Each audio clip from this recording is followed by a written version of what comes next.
All right, well, yeah, this was one of those where I wish I wasn't right when I read the graph a few videos ago saying that I don't know why people are using that graph comparing SARS, saying Wuhan is less dangerous. No, and now it's official. Wuhan has killed more people in mainland China than SARS did.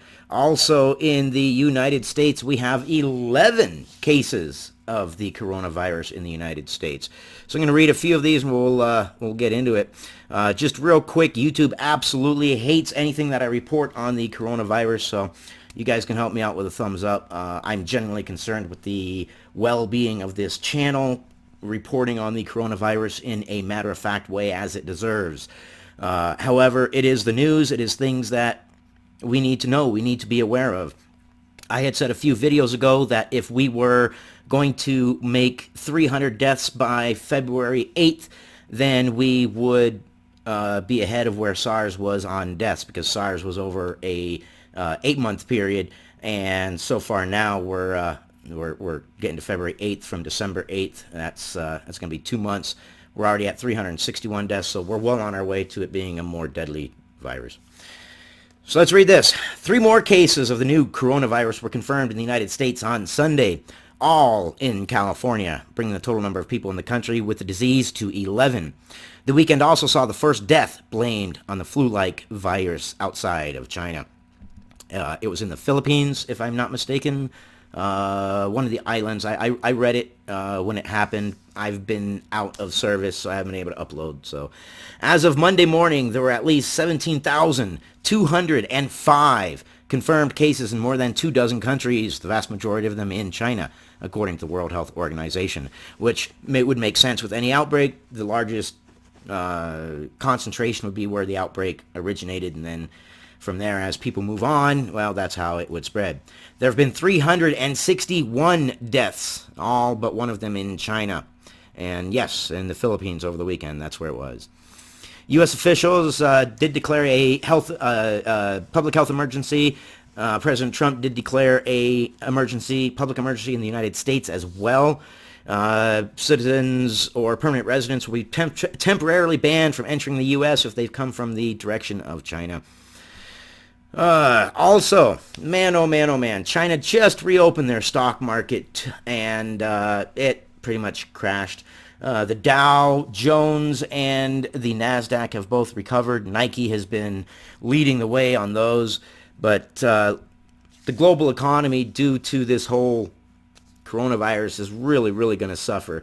If you don't think China plays a big role in the global economy, then, well, you've got your head stuck in the sand. Let's read this one real quick, and then we'll move on. SARS stung the global economy. The coronavirus is a greater menace.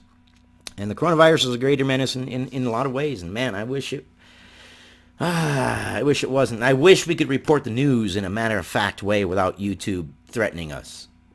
YouTube. Just saying.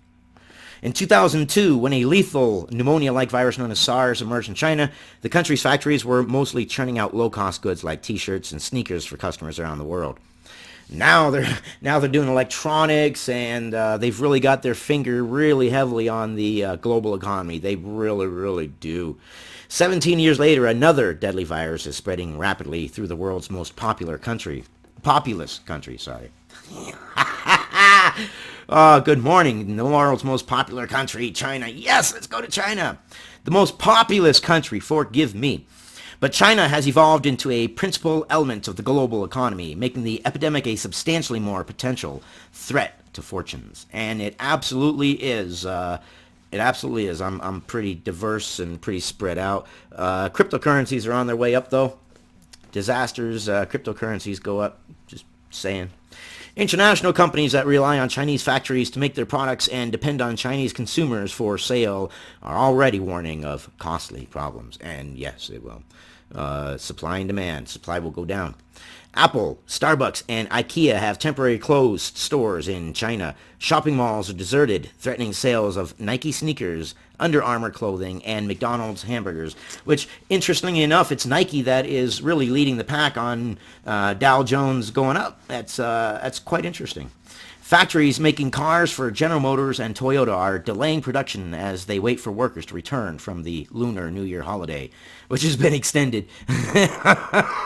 Oh, everything is just compounded. I'm not laughing because it's a funny situation. I'm laughing because I'm just like, can the world ever catch a break?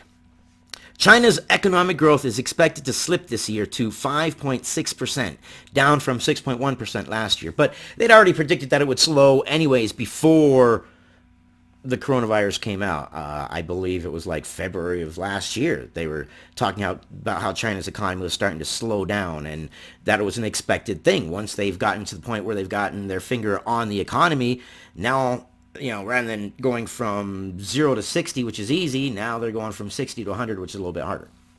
I don't know. That was a stupid analogy. I don't know how to explain it.